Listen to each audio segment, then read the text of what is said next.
姓鐘嘅。之前咧就因為我成日都係咳啦，咁我就冇理佢嘅。點知咳得越嚟越耐啦，咁後尾佢個仔已經同我去安排我睇嗰啲氣管嘅專科嗰啲啊。呢次檢查，鐘女士就確診患上肺癌第4期，而呢個亦都係佢意想唔到嘅事實。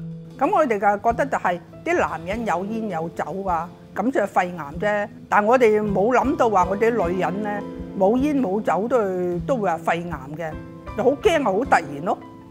鐘女士除咗有腫瘤之外，仲有中隔淋巴轉移、肝轉移、骨轉移 ，PDL1 蛋白檢測更加達到100%。由於情況緊急，而鐘女士亦都檢測到大量嘅 PDL1，所以一開始嘅時候就採用咗免疫治療同埋電療嘅方案。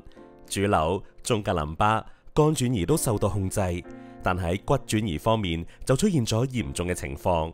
與此同時，副作用亦都令到鐘女士感到相當吃力。咁做咗6隻電療之後咧，咁佢就話：我依家我呢隻藥咧就幫你唔到啦，因為已經對佢係冇效啦。咁我感覺咁佢咁講，我都冇辦法啦。嗰一刻聽到話個治療係已經冇效咧，簡直係晴天霹靂嘅感覺，即係見到捱咗咁多針，點解都唔得咧？除咗媽媽辛苦，我哋自己嘅人都覺得好心痛啦。因為我第4期，我話咁辛苦要捱呢啲咁嘅嘢，咁你加上個醫療費又咁貴，真係諗下都不如放棄算咯，由佢咯，順其自然咯。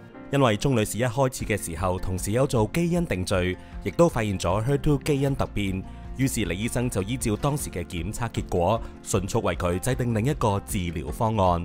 我哋就按佢個基因報告咧，開始咗一種叫做 TDXD 嘅或者叫抗體藥物複合物，針對 HER2 突變型肺癌嘅一種藥物咧，去幫佢做治療嘅。期間嘅所有影像掃描啦，同埋癌指數咧，都係不斷改善緊㗎。咁跟住打佢10幾針，我哋咁漸漸個人係好咗嘅。咁我依家都叫做生活正常翻咯，依家都叫做。